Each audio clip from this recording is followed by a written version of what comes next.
और अगर मौका मिल रहा है और वो लगवाने जा रहा है और कुछ सवाल दिमाग में, डाउट दिमाग में, तो उसको डाउट क्लियर करके जाना है कल।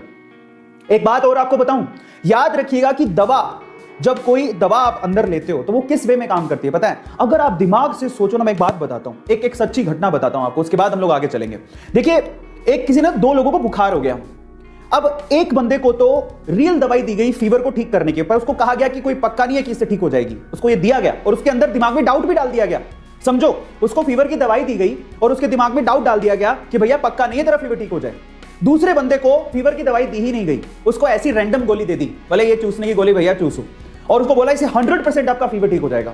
आप बिलीव करेंगे कि 5 दिन बाद जिसको रैंडम दवाई दी गई थी उसका फीवर ठीक हो गया, लेकिन जिसको रियल दवाई दी गई थी उसका फीवर ठीक ही नहीं हुआ। इसका मतलब कोई भी वैक्सीन या दवाई के साथ एक चीज और जुड़ी हुई है, वो है आपका पॉजिटिव थॉट प्रोसेस।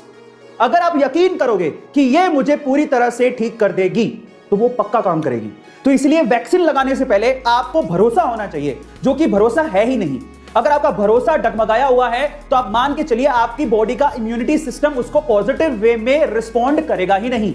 इस चीज को हमें समझने की जरूरत है। इसीलिए जब भी मैं वैक्सीन लगवाने जाऊं, मैंने विश्वास कर लिया, मेरा नंबर आ गया, मैं वैक्सीन लगवाने जा रहा हूं। जब भी मैं वैक्सीन लगवाने जाऊं, मैं एक पॉजिटिव थॉट प्रोसेस के साथ जाऊं, क्योंकि अब मैं वैक्सीन लगवाने जा रहा हूं, मुझे कुछ नहीं होगा, कोरोना मेरा कुछ नहीं बिगाड़ पाएगा। क्योंकि ये पॉजिटिविटी, आप माने नहीं माने, आपके सराउंडिंग एनर्जी होती है, ऑरा होता है, साइंस भी इस पे बिलीव करता है। और अगर आप पॉजिटिव थॉट प्रोसेस के साथ वैक्सीन लगवाने जाएंगे तो आपको कुछ भी नहीं होगा, आप कोरोना से बच भी जाएंगे।